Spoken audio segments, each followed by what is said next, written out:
اور ایک دین بھی مقبول نہیں ہے سوائے دین اسلام کے، ٹھیک ہے؟ تو یہ دین اسلام، یہی صراط المستقیم ہے، یہی قرآن، یہی صراط المستقیم قرآن ہے۔ اللہ تعالیٰ اور اس کے رسول صلی اللہ علیہ وآلہ وسلم کی پیروی، یہی صراط المستقیم ہے، یہ سیدھا راستہ ہے جو آپ کو آپ کی منزل مقصود تک یعنی جنت تک لے کے جائے گی، آپ کی منزل مقصود یعنی اللہ تعالیٰ تک آپ کو لے کے جائے گی۔ یہاں پہ ہم سوال کرتے ہیں، اللہ تعالیٰ سے دعا کرتے ہیں، اہدنا الصراط المستقیم، اے اللہ ہمیں سیدھا راستہ دکھا۔ تو ہم اللہ تعالیٰ سے سوال کر رہے ہیں، تو اللہ تعالیٰ پھر اپنے بندے کو جواب میں کہتے ہیں کہ اے بندے تو نے مجھ سے سوال کیا، قرآن کے شروع میں یہ سوال آ گیا نا، اے بندے تو نے مجھ سے سوال کیا کہ مجھے سیدھا راستہ دکھا، تو میں اس کا جواب تجھے دیتا ہوں، میں اس کا راستہ، میں تجھے سیدھا راستہ بتاتا ہوں۔ وہ سیدھا راستہ الف لام میم ذالک الکتاب لا ریب فیہ سے شروع ہو کر والناس تک ختم ہو جاتا ہے۔ اس سوال کا یہ سارا جواب ہے جو الف لام میم سے شروع ہو کے والناس تک ختم ہو جاتا ہے۔ اے میرے بندے یہی سیدھا راستہ ہے، اس سیدھے راستے کو مضبوطی کے ساتھ پکڑ لے، ہمیشہ ہمیشہ دنیا میں بھی کامیاب ہوگا، آخرت میں بھی کامیاب ہوگا۔ تو جس طریقے سے مفسرین کرام نے مختلف اس کی جو تفسیر کی ہے اور اس کے جو معنی بتائے ہیں، اس میں یہ بھی ہے کہ جو صراط المستقیم ہے یہ کیا ہے؟ کتاب اللہ ہے، قرآن ہے۔ تو یہی الف لام میم سے والناس تک اس اہدنا الصراط المستقیم کا جواب ہے کہ تجھے سیدھا راستہ چاہیے، اور اے میرے بندے تو ہر نماز میں، ہر رکعت میں مجھ سے یہی ایک دعا طلب کرتا ہے کہ اہدنا الصراط المستقیم، اہدنا الصراط المستقیم، تو یہ لے لے، صراط المستقیم یہ قرآن ہے۔ اور قرآن کی تشبیہ، قرآن کی تفسیر اور قرآن کی تفصیل یہ احادیث مبارکہ ہیں۔ قرآن متن ہے، احادیث اس کی شرح ہے۔ تو قرآن کو سمجھنے کے لیے احادیث کا جاننا بھی ضروری ہے، بغیر احادیث کا آپ قرآن نہیں سمجھ سکتے۔ تو صراط المستقیم یہ قرآن ہے، اور قرآن کی تشریح اور قرآن کی تفصیل وہ احادیث مبارکہ ہے، حضور پاک صلی اللہ علیہ وآلہ وسلم کی تعلیمات ہیں، حضور پاک صلی اللہ علیہ وآلہ وسلم کی مبارک باتیں ہیں، احادیث ہیں، حضور پاک صلی اللہ علیہ وآلہ وسلم کی مبارک سیرت مبارکہ ہے، وہ بھی قرآن کی تفصیل اور تفسیر ہے۔ تو ہر ایک چیز کو ہدایت کی ضرورت ہوتی ہے۔ اللہ تعالیٰ نے ہدایت کے جو درجے ہیں نا وہ مختلف ہیں۔ جو ایک درجہ ہے ہدایت کا وہ عام ہے، ہر ایک چیز کو ہدایت کی ضرورت ہے، چاہے وہ ذوی العقول ہے کہ غیر ذوی العقول ہے، زیرو چیز ہے کہ غیر زیرو چیز ہے، یعنی لیونگ تھنگ ہے یا نان لیونگ تھنگ ہے، سب کو ہدایت کی ضرورت ہے۔ یعنی اللہ تعالیٰ نے جو تمام کائنات اور تمام مخلوقات میں جو جمادات، نباتات، حیوانات وغیرہ جو پیدا کیے ہیں، ان سب کو بھی ہدایت کی ضرورت ہے، اور یہ عام ہدایت ہے، ہر ایک چیز کو اللہ کی طرف سے ہدایت ملی ہوئی ہے۔ جو بے جان چیزیں ہیں، جو بے شعور چیزیں ہیں، ان کا ہدایت کے ساتھ کیا کام ہے؟ سوال آتا ہے کہ جب یہ ہدایت عام ہے، جو ذوی العقول، غیر ذوی العقول، زیرو غیر زیرو چیزوں کو ملی ہوئی ہے، تو پھر بے جان چیزوں کی کیا ضرورت ہے؟ سورج، چاند، ستارے یہ سارے بے جان ہیں، درخت یہ بے جان ہے ایک حساب سے، زمین، پہاڑ، سمندر یہ ساری چیزیں کیا ہیں؟ بے جان ہیں۔ ان کو ہدایت کی کیا ضرورت ہے؟ ان کو بھی ہدایت کی ضرورت ہے کہ یہ ہر کام ایک ترتیب کے ساتھ کر رہے ہیں، ایک طریقے کے ساتھ اپنے مدار میں یہ ساری چیزیں چل رہی ہیں، ان کو ایک ہدایت ملی ہے اللہ کی طرف سے، اور یہ عام ہدایت ہے۔ تو یہ اسی ہدایت کی وجہ سے جو اپنا کام کر رہی ہے، تو ایک طریقے سے ایک نہج کے ساتھ یہ تمام کام کر رہی ہے۔ جو پہاڑوں سے پانی بہتا ہوا سمندروں تک جاتا ہے، تو پانی تو بے جان چیز ہے، نان لیونگ تھنگ میں آتا ہے، زیرو چیز ہے، لیکن اس پانی کو ہدایت ملی ہوئی ہے، تو یہ وہاں سے اپنے ایک راستے پہ جا رہا ہے، اپنے راستے کو ادھر سے ادھر نہیں کرتا۔ سورج بے جان ہے، لیکن روزانہ مشرق سے نکلتا ہے، مغرب کی طرف جاتا ہے، تو اس کو ہدایت ملی ہے تو یہ جاتا ہے۔ یہ جو ہمارا جو سولر سسٹم ہے، نظام شمسی ہے، یہ بے جان ہے، یہ ساری چیزیں کیا ہے؟ بے جان ہے، ان میں روح تو نہیں ہے، لیکن یہ ساری چیزیں اپنی مدار میں چل رہی ہیں۔ سورج، چاند، ستارے اور یہ سیارے، یہ تمام چیزیں اپنے اپنے مدار میں چل رہی ہیں۔ تو یہ مدار میں کیوں چل رہی ہیں؟ ان کو ہدایت ملی ہوئی ہے، لیکن یہ عام ہدایت ہے۔ بعض چیزیں ایسی ہیں جن میں جوہر یعنی جواہرات کم ہوتی ہیں، روح کم ہوتی ہیں، لیکن کچھ نہ کچھ اس میں حسیات ہوتی ہیں، کچھ نہ کچھ اس میں شعور ہوتا ہے، لیکن وہ ہمیں سمجھ نہیں آتا۔ یعنی کائنات کی جتنی بھی چیزیں ہیں، ذرے ذرے میں اپنے درجے کے موافق حیات اور احساس رکھتی ہیں۔ وہ تمام چیزیں، ان تمام چیزوں میں کچھ نہ کچھ احساس اور حیات ہوتا ہے، لیکن وہ احساس اور وہ حیات ہمیں نہیں نظر آتی۔ چھوٹے چھوٹے جو سیلز ہوتے ہیں، مائکرو آرگنزمز ہوتے ہیں، یہ تو بالکل مائنر چیزیں ہوتی ہیں جو ہمیں نظر نہیں آتی، لیکن ان میں بھی کچھ نہ کچھ احساس اور حیات ہوتی ہے۔ تو ان کو بھی ہدایت کی ایک ضرورت ہوتی ہے کہ وہ کام، وہ چیز، سیلز جو نیوکلرز ہیں جو اپنے شیل میں گھوم رہے ہوتے ہیں، تو یہ کس وجہ سے گھوم رہے ہوتے ہیں؟ ان کو ایک ہدایت ملی ہے جس کی وجہ سے یہ کام کر رہے ہیں اور اپنے مدار میں چل رہے ہیں۔ لیکن جو چیز بے جان ہوتی ہے، جو بے شعور ہوتی ہے، یعنی کچھ چیزیں ایسی ہوتی ہیں جن میں جوہر کم ہوتا ہے اور کچھ چیزیں ایسی ہوتی ہیں جن میں جوہر زیادہ ہوتا ہے، مطلب روح کسی میں کم کسی میں زیادہ ہوتی ہے۔ جن میں کم ہوتی ہے تو ان چیزوں میں شریعت کے جو لاز ہوتے ہیں، جو شریعت کے آرڈرز ہوتے ہیں، وہ بھی نہیں لگتے۔ پانی ہے، اپنی ترتیب سے وہ چل رہا ہے، اس کو ایک ڈائریکشن ملی ہوئی ہے قدرت کی طرف سے، تو وہ ایک ڈائریکشن میں چل رہا ہے۔ سورج اپنے ڈائریکشن میں چل رہا ہے، صحیح ہے، ہوائیں اپنے ڈائریکشن میں چل رہی ہیں، تو ان میں وہ عقل اور شعور نہیں ہے۔ اسی لیے جو اسلام کے احکامات ہیں، جو اللہ تعالیٰ کی طرف سے جو آرڈرز ہیں، وہ ان چیزوں پہ نہیں لگے، کیونکہ ان میں جو جوہر ہے وہ کم ہے۔ اور جن میں یہ جو جوہر زیادہ ہوتا ہے، یعنی عقل شعور زیادہ ہوتا ہے، پھر ان کے اوپر جو اسلام کے آرڈرز ہوتے ہیں، جو اسلام کی تعلیمات ہوتی ہیں، وہ متوجہ ہو جاتی ہیں۔ ایک بچہ ہے، وہ جب جوان نہیں ہوتا، نابالغ ہوتا ہے، تو اسلام کا کوئی احکام اس کی طرف لاگو نہیں ہوتا، وہ اس کی غلطی گناہ میں شمار نہیں ہوتی۔ جیسے وہ جوان ہو جاتا ہے، جیسے بالغ ہو جاتا ہے، جیسے وہ اپنی جوانی میں پہلا قدم رکھتا ہے، تو تمام آرڈرز اس کے اوپر متوجہ ہو جاتی ہیں۔ پھر وہ نماز بھی پڑھے گا، روزے بھی رکھے گا، زکوٰۃ بھی دے گا، اگر مال دولت ہے، اگر مال دولت ہے تو حج بھی کرے گا، اگر جھوٹ بول رہے تو گنہگار بھی ہوگا، اور مختلف گناہ کر رہے تو اس سے پوچھ گچھ ہوگی۔ لیکن بچہ جب تک نابالغ ہے تب تک اس سے کچھ چیز پوچھی نہیں جائے گی۔ کیوں؟ کیونکہ تب تک اس کے اوپر جو اسلام کے آرڈرز ہیں وہ کم لگ رہے ہیں۔ تو ہر ایک چیز جو کائنات کی ہے، اس میں کسی نہ کسی قسم کی حیات پڑی ہوئی ہے، احساس ان میں موجود ہے، تو جس کی وجہ سے وہ اپنے کام ایک نہج کے ساتھ کر رہے ہیں۔ تو جن چیزوں میں جو چیزیں مکلف ہیں، جن میں شعور زیادہ ہے، عقل زیادہ ہے، تو اسلام کے آرڈرز بھی ان کے اوپر زیادہ متوجہ ہو رہے ہیں۔ جیسے انسان ہے، جنات ہیں، تو یہ عقل والے ہیں، شعور والے ہیں، اس لیے اسلام کے آرڈرز ان دو پہ متوجہ ہو رہے ہیں، کیونکہ اللہ تعالیٰ فرماتے ہیں کہ میں نے انس اور جن کو اپنی عبادت کے لیے پیدا کیا ہے۔ جانور ہے، زیرو چیز ہے، لیکن عقل شعور نہیں ہے، تو اسلام کے آرڈرز ان پہ نہیں لگ رہے۔ چرند پرند ہیں، ان کے اوپر آرڈرز نہیں لگ رہے، لیکن کائنات کی جتنی بھی چیزیں ہیں یہ اللہ کے ذکر سے خالی نہیں ہے۔ یہ بات بھی آپ لوگ یاد رکھیں، ہر ایک چیز اللہ رب العزت کا ذکر کر رہی ہے۔ کس طرح کا ذکر کر رہی ہے وہ نہ مجھے پتا ہے اور نہ آپ کو پتا ہے، یہ اللہ تعالیٰ ہی بہتر جانتے ہیں کہ یہ تمام مخلوقات کس قسم کا ذکر کر رہی ہے اور کس طریقے سے اپنے رب کی عبادت کر رہی ہے۔ قرآن پاک سے ہمیں یہ چیزیں ملتی ہیں کہ قرآن پاک سے مختلف آیات ملتی ہیں کہ یہ تمام چیزیں جتنی بھی کائنات کی ہیں یہ اللہ رب العزت کا ذکر کر رہی ہیں۔ جس طریقے سے بنی اسرائیل کی 44 نمبر آیت ہے، وَإِن مِّن شَيْءٍ إِلَّا يُسَبِّحُ بِحَمْدِهِ وَلَٰكِن لَّا تَفْقَهُونَ تَسْبِيحَهُمْ، یعنی کوئی چیز ایسی نہیں جو تعریف کے ساتھ اس کی پاکی یعنی قولاً اور حالاً بیان نہ کرتی ہو، لیکن تم لوگ ان کی پاکی بیان کرنے کو نہیں سمجھتے۔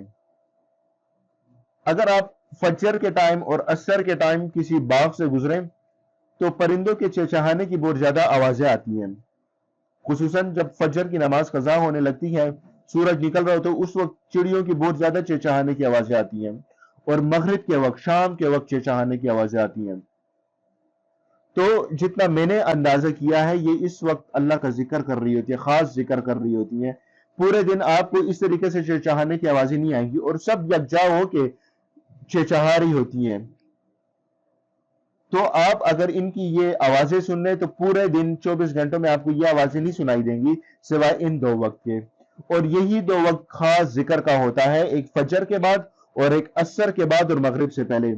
جو صوفیہ کرام ہیں اور جو تصوف کے ساتھ ریلیٹڈ لوگ ہیں وہ جب ذکر اذکار کا کہتے ہیں تو وہ انہی 2 وقتوں کا بتاتے ہیں کہ آپ انہی 2 وقتوں میں ذکر اذکار کریں. اور قرآن میں بھی آگے آئے گا کہ آپ اللہ کا ذکر کریں صبح کے وقت اور شام کے وقت. اسی لیے فجر اور عصر کی خاص نمازیں ہیں اور ان 2 نمازوں میں فرشتوں کی ڈیوٹیاں بھی بدلتی ہیں. یعنی فجر کی نماز میں بھی دونوں فرشتے یکجا ہو جاتے، جو کہ کرامن کاتبین کی ڈیوٹیز جو بدلتی ہیں نا، یعنی دن کے الگ فرشتے ہیں اور رات کے الگ فرشتے ہیں. فجر کی نماز میں یہ دونوں اکٹھے آ جاتے ہیں، آسمان سے وہ 2 آ جاتی ہیں اور یہاں سے ان 2 کے جانے کا وقت ہوتا ہے. تو فجر کے وقت یہ ان دونوں فرشتوں کی آپس میں ملاقات ہوتی ہے، جو ڈیوٹیاں جب چینج ہوتی ہیں تو یہاں پہ ان کی ملاقات ہوتی ہے. اور عصر کے وقت بھی ان 2 فرشتوں کی ڈیوٹیاں چینج ہوتی ہیں. پھر نائٹ شفٹ اور مارننگ شفٹ ختم ہو جاتی ہیں. مارننگ والے چلے جاتے ہیں، نائٹ شفٹ والے آ جاتے ہیں، اور نائٹ شفٹ والے فجر کو چلے جاتے ہیں اور مارننگ والے فجر کو آ جاتے ہیں، اور فجر والے عصر کو جاتے ہیں اور جو رات والے ہوتے ہیں وہ عصر کے وقت آ جاتے ہیں. یہ 2 بہت خاص وقت ہیں اور ان 2 وقتوں میں ذکر کا بھی اہتمام کریں. ایک اور آیت میں بھی سورہ نور کی ہمیں ملتی ہے، أَلَمْ تَرَ أَنَّ اللَّهَ يُسَبِّحُ لَهُ مَن فِي السَّمَاوَاتِ وَالْأَرْضِ وَالطَّيْرُ صَافَّاتٍ كُلُّ قَدْ عَلِمَ صَلَاتَهُ وَتَسْبِيحَهُ وَاللَّهُ عَلِيمٌ بِمَا يَفْعَلُونَ. یعنی کیا تجھ کو معلوم نہیں ہوا کہ اللہ تعالیٰ کی پاکی بیان کرتے ہیں سب جو کچھ آسمانوں اور زمینوں میں مخلوقات ہیں، اور بالخصوص پرندے جو پر پلائے ہوئے اڑتے پھرتے ہیں، سب کو اپنی اپنی دعا اور تسبیح معلوم ہے، اور اللہ تعالیٰ کو ان لوگوں کے سب افعال کا پورا علم ہے. یعنی خاص جو پر پھرانے والے پرندے ہیں ان کو اپنی اپنی تسبیحات ملی ہوئی ہیں. کیسی تسبیحات یہ ہم نہیں جانتے، لیکن ہر ایک مخلوق اللہ رب العزت کی کیا کر رہے ہیں؟ پاکی بیان کر رہے ہیں، حمد و ثنا بیان کر رہے ہیں. سبح اسم ربک الاعلی الذی خلق فسوی والذی قدر فہدی. یعنی ہر ایک چیز کائنات کی اللہ رب العزت کی پاکی بیان کرتے ہیں. اگر آپ پہاڑوں کو دیکھیں تو وہ قیام کی حالت میں کھڑے ہوئے ہیں، درختوں کو دیکھیں قیام کی حالت میں کھڑے ہوئے ہیں. جانوروں کو دیکھیں، جانوروں کو یہ رکوع کی حالت میں ہے. کمر ان کی سیدھی، ہم رکوع کرتے ہیں نا تو ہماری کمریں سیدھی ہو جاتی ہیں. تو جتنے بھی جانور ہیں، چوپاہی ہیں، 4 پاؤں والے، یہ رکوع کی حالت میں ہیں سارے. اور جتنے بھی یہ جو جھاڑیاں ہیں، گھاس وغیرہ، گھاس پھوس، یہ جو جھاڑیاں ہیں، یہ اتحیات کی حالت میں ہے. اور یہ جو جتنے بھی پیٹ کے بل چلنے والے جو جانور ہیں، مچھلیاں ہیں، یہ سجدے کی حالت میں ہے. تو یہ تمام مخلوق کسی نہ کسی حالت میں ہے، اور ان تمام مخلوقات کی حالت کو یکجا کر کے ہمیں نماز ملی ہے. قیام کی بھی حالت ہے جیسے پہاڑ اور درخت کھڑے ہوئے ہیں، رکوع کی بھی حالت ہے جیسے یہ چوپاہے ہیں، سجدے کی بھی حالت ہے، سر ہمارے زمینوں کے ساتھ لگ جاتے ہیں جیسے پیٹ کے بل چلنے والے جانور، ان کے بھی سر زمینوں کے ساتھ لگے ہیں. اور یہ جو جتنے بھی جھاڑیاں ہیں، یہ جو جھاڑیاں ہیں، پودے ہیں، یہ زمین کے ساتھ لگے ہوئے ہیں، بیٹھے ہوئے ہیں، جس طرح لگتا ہے نا بیٹھے ہوئے زمین کے ساتھ. تو یہ اتحیات کی شکل میں ہے. آپ اتحیات کی شکل میں بیٹھتے ہو، کچھ حصہ زمین کے ساتھ، کچھ حصہ آپ کا اونچا ہوتا ہے. اسی طریقے سے آپ پودوں کو دیکھیں تو تمام مخلوق کسی نہ کسی صورت میں ہے. تو یہ تمام مخلوقات کی جو حالات ہیں یہ ہمیں نماز میں ملی ہوئی ہیں. نماز ایک بہت اہم عبادت ہے. تو ہر ایک چیز کو ہدایت ملی ہے اور یہ عام ہدایت ہے. ایک اور جگہ میں قرآن پاک میں زمین و آسمان کے بارے میں آتا ہے نا، ان کل من فی السماوات والارض الا اتى الرحمن عبدا. تو یہ ایک عام ہدایت ہے جو ہر ایک کو ملی ہوئی ہے. سب کو ایک راستہ دکھایا گیا ہے، ڈائریکشن دکھایا گیا کہ آپ نے کام اس ڈائریکشن میں کرنا ہے.